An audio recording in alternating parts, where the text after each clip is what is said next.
I'm delighted to say that today I've been joined one of my good friends on the tennis circuit tour, my good friend Ros Satar, who's also the founder of Britwatch. Hi Ros, how are you doing? I'm fine, how are you? Yeah, good, thank you, good, thank you. It's been a strange, challenging, sad few months or so. How have you been coping with lockdown and not being able to watch as much tennis as you'd like to?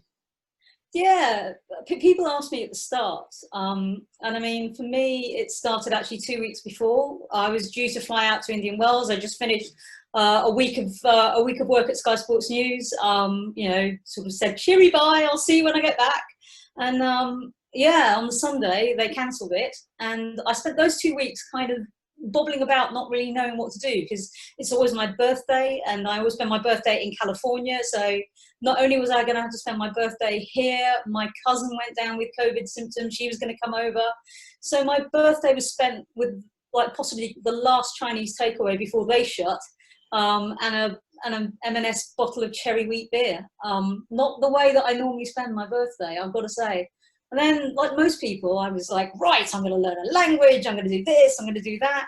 The second period of lockdown was the hardest for me. I cleared out the bomb shelter at the bottom of the garden, but I also had to decant lots of my late parents' stuff from cardboard boxes into more secure stuff. And of course, having so much more time to think, it ended up being a very reflective 3 weeks and very tough 3 weeks. And then after that, started back training, started back on the treadmill and the spin bike, and yeah, gradually getting myself back to following sport.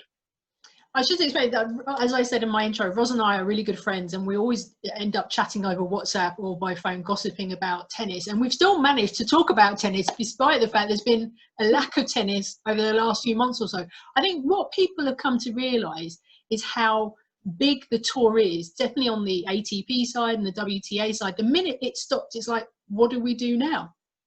Yeah, absolutely. I mean, you know, for me, Indian Wells was going to be the start of my tennis season for this year. It would have been Indian Wells, it would have been some of the European ones. You know, I adore going to Stuttgart. It's one of my favourite, if not outside of Wimbledon, my favourite tournament ever.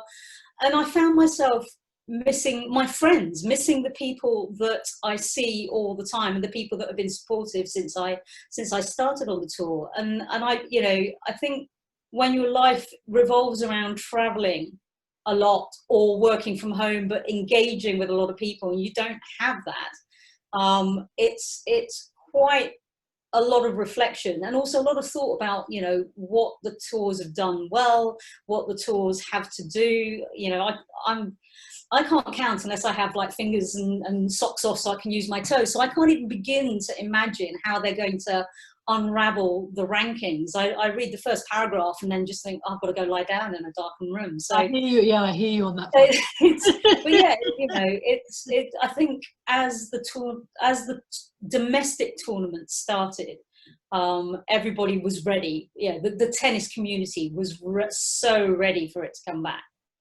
Absolutely true. And I think also, I think there's a real appreciation now of, you know, that tennis does run pretty much 365 days a year. Even though I'm slightly exaggerating, there is that break between November and December, but that's pretty much it. Around the world, you will find some sort of tennis tournament happening, but also the international travel that's involved. You're talking about, you know, going to Indian Wells, and you obviously had Miami, and then the clay court swing, then you'd have the grass swing and the hard court as well. The amount of travel that players have to do, that's the one thing that has the question mark over it when the season resumes, in inverted commas, in, let's say, 2021. I wonder if that's something that's going to be looked at. Yeah, I think I think we're going to see the ramifications of that sooner than we think, because with Roland Garros's bold, we are going to take this day regardless. You know, what it actually does is almost split the geographies, because players that are based in Europe are not going to want to travel in a tube to, you know, to the States, full stop, much less go to a country where it's still struggling to take control of this pandemic. The pandemic hasn't stopped. We're still in the middle of a pandemic. And I mean, this is one thing that baffles me, is that, you know, people run out for Super Saturday. Super Saturday, let me just say, should be reserved for Olympic greatness on that glorious Saturday in London 2012. Super Saturday is not going to sit in a bar with like tons of people. Hallelujah to that. I totally agree with that. Yeah, I just yeah. But I think what we might see as the tours and the slams try and patch together this mess of a year is that you'll have people that are based out near the States going to the US Open. So we could see a surprise winner crop up there. And then, more European-based players who've already said, I'm not going. I think we're going to see a more traditional Roland Garros, I think, other than the fact it's going to be in September and probably pouring with rain. You are the founder of Britwatch. Tell me, how did you fall in love with tennis? My mum decided, my mum was always a big tennis fan, and I could take it or leave it. I think because when I was a kid, I was all legs, arms and paws. I had arms like pipe cleaners. I had no strength in my arms, so I just whacked the ball and, it would fly across the net and never land. So I was never particularly good at tennis, but come Wimbledon, like most people, mum took over the TV, and one day, I think I was studying for my A-levels, and she just announced at dinner, I'm going to go to London. I'm going to go to Wimbledon. My old man was like, well, you're going to have to go with it because, you can't let her loose around London on her own. And I was like, no, I'm not getting up. I had to get up at 4 o'clock in the morning with her to go from Colchester. There's only one 4 o'clock I knew at that age, and it wasn't that one. And we queued. I then discovered the meaning of the words underground, overground, wombling free, because I didn't realise that the underground went overground. My mum thought I was stupid. She probably wasn't wrong. But I was hooked. The whole thing about queuing, and then we got onto court to see Chris Evert. It just made our day, and that was our thing. So that's where it all came from. I mean, I was a track and field athlete. I was a 400-meter hurdler back in the day, but yeah, tennis has taken over my life. I think you and I are a rarity that we didn't really play in our younger years. And actually, I was having a similar conversation with somebody else who works in tennis media, and they said the same thing as me, that it's very rare to find someone who works in tennis media who didn't play the sport. I fell in love with it like you, watching it on the TV, and you got the opportunity to go. I went a few years later. But it is that thing of, you don't necessarily have to play the sport to love the sport or want to write about it. If you fall in love with it, as we have, and it's become our passion and our joy, then we live it, we breathe it, and we know it as well. Yeah, I mean, I played at school like most kids, I think, but I went to a school where sports, unless you were an absolute prodigy in any sport, whether it be netball, hockey, sailing, riding, all of that, you never got a look in from the established sports people. So, athletics became my thing. Same as me, athletics for me as well. Yeah. So, so that was it. But I'm very much like my dad in that point. I love any sport. I'd watch Crown Bowls if there was nothing else on telly, just to be able to watch sport. Hey, I'm a dab hand at watching curling. I love the honesty. So why Britwatch? It was formed by me and one of my best friends from journo school. We did the part-time diplomas, so you had to do Monday evenings and all day Saturday. So we'd all pile down the pub next door, and we'd like scoff at various websites that I won't mention, and like mistakes and scoring mistakes and spelling mistakes, and and we thought, oh, we could do better. So one day after a drunken Chinese, we decided that we'd just set up a website, because it can't be that hard, right? We did everything wrong. We put it on WordPress.com and then realized that you couldn't put adverts in or change anything. So a couple of years after setting it up, I decided that I was going to actually, leave the job that I was in writing about tennis, for streaming companies, and set it up properly. So, had to understand self-hosting and all the bits and pieces that go with actually running a sports website. And then bit by bit, it grew from there. Why focus on British players though? Did you wonder about looking at other players around the world, or you just thought, right, I'm just going to niche and double down on British players? At the time, there was very, outside of Andy Murray, there was very little focus on the British players, on doubles, and both of us were big fans of both aspects of tennis. So we decided that we would actually sort of have a one-stop shop for who was playing where and what they were doing. I think the first tagline was Brits, where they are and how they're doing, and then it sort of changed and evolved with time. But that's how it started. So that gives you a really good perspective then on the past crop of British players to where we are today. So let's focus on a couple of them. Let's talk about Dan Evans, the British #1. Words I thought I'd never say in my lifetime.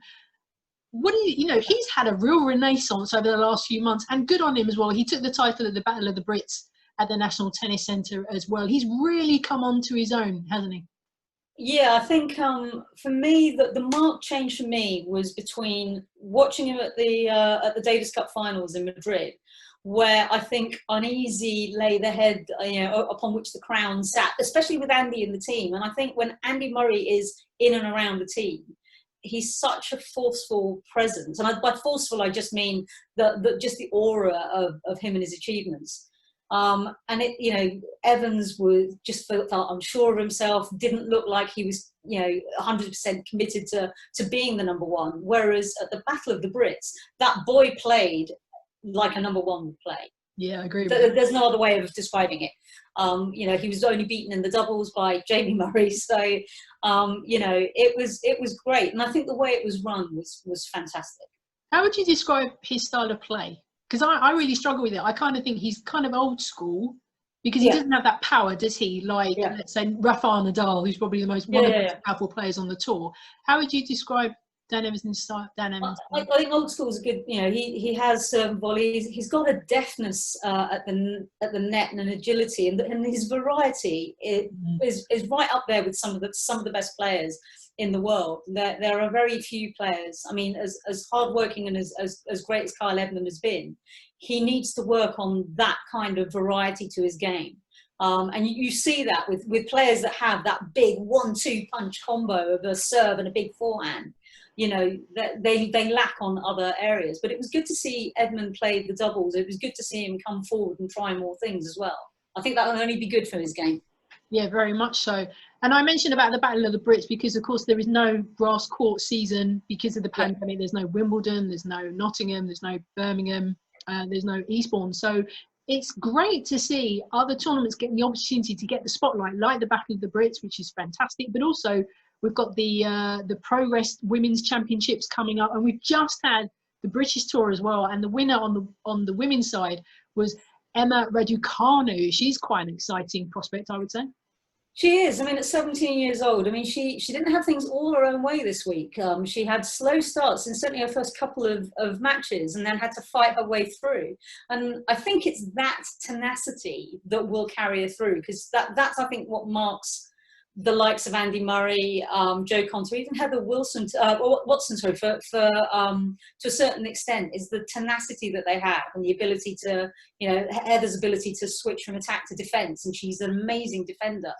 And she won't let go. She'll just carry on and carry on. So it's very encouraging to see those signs from Emma.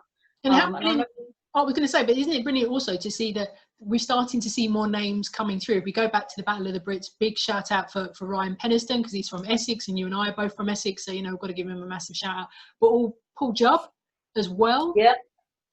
Fantastic prospect if he stays injury free, of course. Yeah, and what impressed me about both of them is that they had a kind of poise and balance that you rarely see in young players coming up. They were both very humble. They're both very hardworking. The US collegiate system has really, really sort of turned up trumps. We've had Cam Norrie come through that. Now Penniston and Jubb, I think the LTA is onto a good thing, having that kind of link with the sort of US scholarship program. Indeed, also because they're all quite fearless as well in their approach, because you would think, Ryan Penniston gets that call up to say, Jack Draper's injured, can you come and step in at the last minute as the alternate? He didn't look phased at all. And the fact that he took a set off the British #1, Dan Evans, and was giving Cam Norrie all kinds of trouble, even though he didn't win the match, but he still gave Cam Norrie a lot of problems to deal with, shows maybe that we do have some depth in the men's game going forward. I think so. I really think so. And if you look at how Andy Murray propelled himself into where he was, it's that kind of hard work and single-mindedness. And I think those guys that come from from the college system have that single-mindedness, but and it really is showing. I mean, I think certainly for men's tennis, it's very exciting. I'll be watching very closely. And I'm loving the fact that we're getting to see the live streams as well. The internet has come good over the last few weeks or so. It's been a bit of a godsend, really, because we're not getting to see as much live tennis as we'd hoped. But the good thing coming out of this tragedy of the pandemic is that we are getting to see some new names and some new faces in British tennis. And I said, you know, on Facebook and YouTube and what have you. And in terms of the women's side of things, looking at players that are outside the top 100 at the moment, I've spoken to Millie Rajecki. I've had conversations. Who else have I spoken to? Jodie Burridge as well. Again, very single-minded, very, you know, got a very ambitious plan in their heads where they want to go. And again, you know, in terms of the women's side, do we have enough depth that we will have somebody who can reach Jo Konta's levels? I'd like to think so.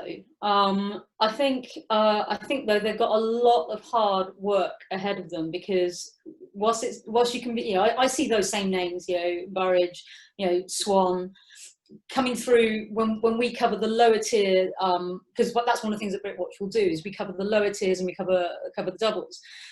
So you see the same names coming through, and you yearn for them to make that breakthrough.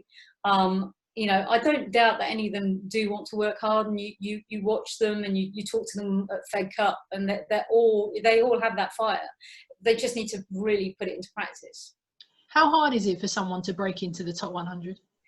It is tough. I mean, once you get on the main tour, you know, you've really got to earn your coin at the international level and really sort of push at that level to sort of get the points and get into those main acceptance draws.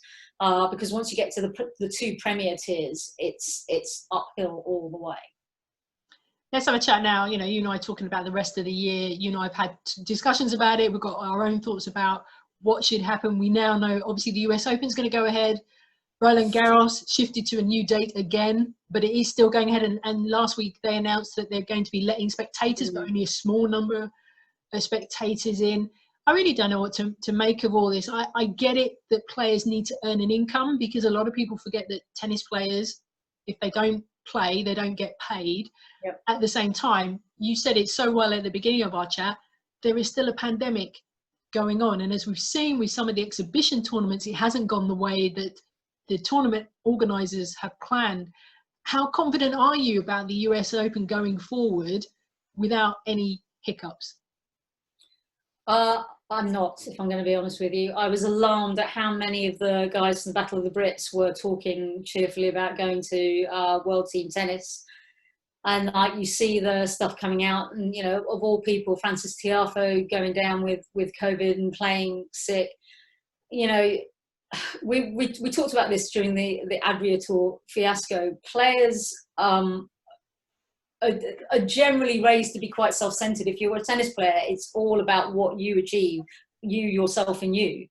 The Adria Tour came from a place of, you know, goodwill to, you know, to help. Yeah, as with most of these charity events. Yeah, came from a good place. It did, but was an absolute disaster.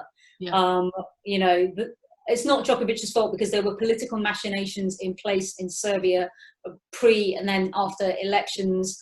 But at the same time, you know, playing basketball matches and then going out clubbing and limboing, I agree with Andy. It's not a good look.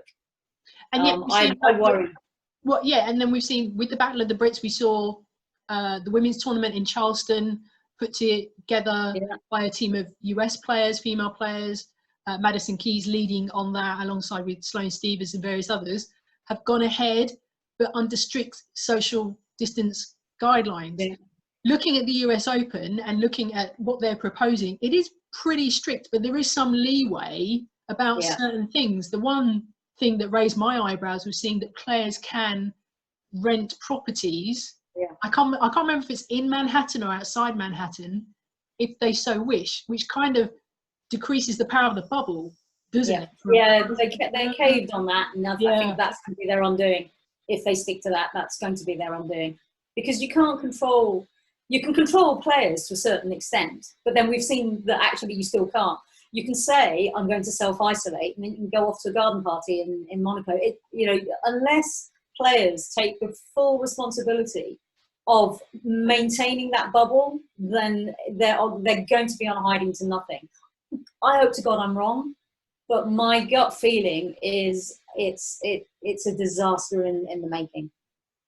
And as I said, it's still planning to go ahead. We've had no word from the USTA to say otherwise. It still will be going ahead. And then, of course, we've got Roland Garros, which has shifted dates again. And as I mentioned, they will be having spectators, but it will be a reduced number of spectators allowed into the ground under social distance guidelines. And France has been one of the worst countries hit in Europe in terms of the pandemic. I think it would just be very much Europeans that will be taking part in Roland Garros rather than the international spread of players that are available. Yeah, I suspect that's going to be the case. I think we're probably going to see less surprises in terms of like results and success at Roland Garros. But I do think it's going to, I think both slams are going to have a weakened field simply because it will be down to people's confidence in being able to travel. I wrestle with whether or not I'm going to go if I get accredited daily. I go from I'll stay in a hotel and I'll do that to I'm not going anywhere near. I won't even go to a friend's place for a semi-final Wimbledon barbecue on Friday because I don't want to drive and stay sober, and I don't want to get the train. So if I can't get the train to Ruislip, what hope have I got sitting in Eurostar? I don't know. There is a little bit of me that thinks just jack in the season and start again at Australia. It is so tough, isn't it, to decide what is the right thing to do, because it's the unknown, isn't it? And it's the uncertainty. Yeah. And we all want to stay safe, and we all want the tennis players and all the organisers and everybody that's involved behind the scenes to stay safe. At the same time, it's, as I said, players do need to earn money. If you're somebody outside the top 50, you do have to earn money. And it's such a tough one to get right in your head about what is the right thing to do. I can't imagine what it's like for a player trying to decide, what do I do here? Do I go and potentially put myself at risk, or do I stay home and miss out on ranking points and money as well? So tough. It is. I mean, the domestic tournaments that have been taking place have been a godsend. I think where it all fell apart is where you've got people flying in specifically for tournaments. The other issue is we've seen that players cannot be trusted to, what player takes to the court feeling a bit iffy and doesn't have at the back of his mind, oh, well, this actually could be COVID. That's what worries me. With Grigor, with Francis Tiafoe, is, they knew they were sick. They knew they weren't feeling up to par. And in normal circumstances, it would be a straight, can I be bothered to go out and play and earn that money for the round, or shall I just withdraw? But here, charity event, fans coming in to see it, there's that added pressure. I do think that players also need to set themselves a bigger example. I think the spat that we've seen about the labelling of Corona bros, living in fear, is irresponsible. If I choose to trot to the shop after I've spoken to you with my mask on, what honest business is it of yours if that's my decision? I'm not spreading fear. I'm not harming your belief to wander around without one. So why is it such a big deal to you? What is it that you fear about somebody trotting off to go and get a pint of milk with a mask on? I think players need to unite. And it makes a mockery of the ATPs, stay apart, do all this stuff. If you then start deriding people for trying to follow the guidelines that governments are setting.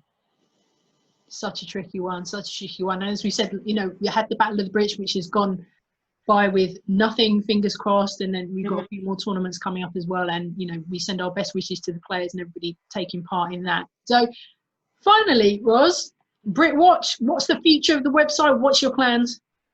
I've had a chance to sort of reset and rethink.